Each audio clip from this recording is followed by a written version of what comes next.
तो दोस्तों नमस्कार, बहुत स्वागत करिए नमस्कार। भोजपुरी सिनेमा के बहुत ही brilliant director mister Rajneesh Mishra साहब, जो इस समय थोड़ी सी छुट्टी मनाने के लिए लंदन से वापस मुंबई लौटे हुए हैं। प्रदीप के शर्मा प्रोड्यूसर लिट्टी चोखा फिल्म के उनके बर्थडे में शामिल हुए हैं और मौका मिला है मुझे इनसे बात करने के लिए। हाय सर, कैसे हैं? नमस्कार, कैसे हैं दुबे जी आप? मैं ठीक हूँ। बस आपसे ये जानना चाह रहा हूँ कि मुझे लगता है कम से कम 1-1.5 महीने लगातार आप लंदन में थे। थोड़ा एक्सपीरियंस शेयर करिए, कितना मज़ा आया, भोजपुरी सिनेमा को कितना गर्वित किया आपने? ये एक महीना था मैं वहाँ पे। और भोजपुरी सिनेमा अपना पांव फैला रहा है। पिछले साल भी हम लोग गए थे, उसके एक साल पहले भी गए थे। पिछले साल हमारे साथ और भी काफ़ी अच्छे डायरेक्टर्स थे, प्रेमांशु जी थे, पराग पाटिल जी थे। और हम लोग ये फिल्में जो बनाते हैं वहाँ पे, वो यासी फिल्म्स अभय सिन्हा जी के प्रोडक्शन के लिए फिल्में करते हैं। पिछली बार स्टार के तौर पे खेसारी लाल यादव जी थे और पवन सिंह जी थे। इस बार पवन सिंह जी हैं और चिंटू जी हैं, रितेश पांडे हैं और कल्लू जी हैं। तो काफ़ी काफ़ी फिल्मों का निर्माण वहाँ पे हो रहा है, भोजपुरी की फिल्मों का। और हम लोगों ने एंजॉय किया, संपूर्णतः एंजॉय किया फिल्मों को बनाने के लिए। स्पेशली आप बताएं, किस फिल्म का डायरेक्शन आपने किया? मैंने वहाँ पे एक फिल्म किया पवन जी के साथ में जिसमें हीरोइन स्मृति सिन्हा जी थी और एक पूजा चौरसिया जी हैं, वो थी। तो इन दोनों ने उसमें मुख्य नायिका की भूमिका निभाई और पवन जी पावर स्टार जो हमारे इंडस्ट्री के हैं, उन्होंने उसमें काम किया एज ए हीरो। सर थोड़ी सी अगर कहानी लीक करनी हो तो? कहानी लीक करने का अधिकार तो मेरे पास नहीं है, पर भोजपुरी देखिए, भोजपुरी चाहे अमेरिका में शूट हो, चाहे लंदन में शूट हो, विश्व के जिस कोने में भी शूट हो, भोजपुरी में जो वहाँ की जो हमारे कल्चर का मर्म है, हम लोग अक्सर कोशिश करते हैं कि यहीं का कोई कैरेक्टर वहाँ जा करके बसा है और उसका रहन सहन, उसका तौर तरीका व उसका लिहाज, हर चीज़ हमारी मिट्टी, हमारे गांव, हमारे परिवेश से, भोजपुरी का जो परिवेश है उससे जुड़ा हुआ है। और वहाँ पे जिंदगी की जद्दोजहद में पैसे कमाने के लिए वहाँ पहुँच तो गया है, और कैसे वहाँ की जिंदगी के साथ, वहाँ के कल्चर के साथ उसकी जो खींचातानी हो रही है, बस उसी से रिलेटेड है।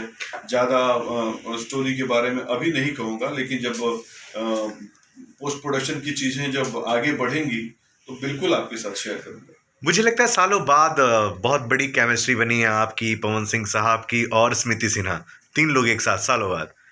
जी, मैं तो ये पहली बार स्मृति सिन्हा के साथ फिल्म किया, और पवन जी के साथ इसके पहले मैंने एक वेब सीरीज शूट किया था, प्रपंच। और उनके साथ शूटिंग करने का एक बहुत ही अच्छा अनुभव रहा। देखिए, पवन सिंह जी भी सुरों से संबंध रखते हैं और मेरे बुनियाद में भी सुर है। मैंने अपने करियर की शुरुआत ही संगीत से किया। एज ए पहले सिंगर रियाज किया, सिंगर बना, सिंगर से फिर म्यूजिक डायरेक्शन किया, और म्यूजिक डायरेक्शन करते हुए मैंने पवन जी को गवाया भी। पवन जी ऑलरेडी मार्केट में बहुत बड़े स्टार सिंगर थे, आज भी हैं। तो मैं जब उनको एज ए म्यूजिक डायरेक्टर था तभी उनको बुला करके फिल्मों में गवाया, और ईश्वर की एक कृपा हमेशा अनुकंपा बनी रही कि जो जो गाने में उनसे गवाया वो सारे गाने काफी हिट हुए और लोगों ने उसको पसंद किया, क्योंकि उनके कंठ में सरस्वती विराजमान है। और हमारी भोजपुरी में अगर देखें, भोजपुरी संगीत में देखें, तो उतना सुरीला कंठ अभी नहीं है। वो सबसे सुरीला कंठ है। आज मैं सुरीला कंठ इसलिए इतना ज्यादा इस पे बोलने के लिए बार बार बोल रहा हूं, क्योंकि 2-3 दिनों पहले ही हमारी परम श्रद्धेय लता दीदी का स्वर्गवास हुआ है, और संगीत की एक धरोहर, संगीत की एक देवी का इस पृथ्वी से जाना हुआ है। तो संगीत की बातें जैसे आई तो सुरीला कंठ दिमाग में आ गया। तो हमारे भोजपुरी में एक सुरीला कंठ अगर बोलें तो तो वो पवन जी हैं, बहुत खूबसूरत सर आवाज है। सवाल ये है कि पवन जी का नेचर सभी लोग बहुत जानते हैं, बहुत प्यार करते हैं उनको। लंदन में बदलाव देखा आपने, किस तरीके से आपके साथ उनका समय से आना, समय से जाना, या कभी परेशानी हुई उनके शूट को लेकर के? देखिए क्या है, हर आदमी का काम करने का तरीका अलग होता है और निर्भर ये करता है और मायने ये रखता है कि आप दिन भर में मानिए कुदाल चलाते हो और 1 कट्ठा जमीन कोड़ देते हो और कोई आदमी 2 ही घंटे में 1 कट्ठा कोड़ दे रहा है, तो भैया 8 घंटा वो भले काम ना करे पर 2 घंटा में वो 8 अपने पूरे दिन का काम कर दे रहा बस है। काम तो बन गया। तो काम तो आपका काम निकालने से मतलब है कि आप जो फिल्में बना रहे हैं वो कितना टाइम ले रही है।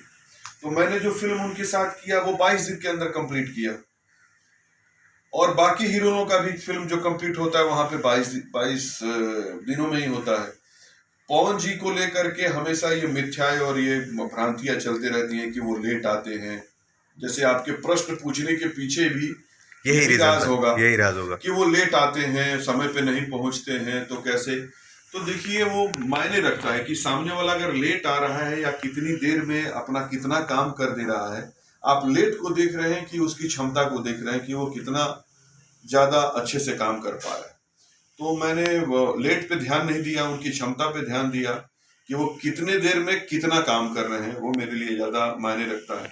एक चीज है पवन सिंह के साथ काम करते हुए कि आप मजदूर बन के मत काम कीजिए, उनके साथ कलाकार बन के काम कीजिए। थोड़ा सा उनका रवैया और उनका तौर तरीका जो है पूरा राजसी है, बिल्कुल आराम से काम करने का, आए बैठे। और उनकी चंद चीजें जो है वो बहुत मुझे पसंद आती हैं कि डायरेक्टर के पास आने के बाद अपना कुछ वो हावी नहीं करते हैं कि या ये फटाक से कर देते हैं, ये कर देते हैं, वो कर देते हैं।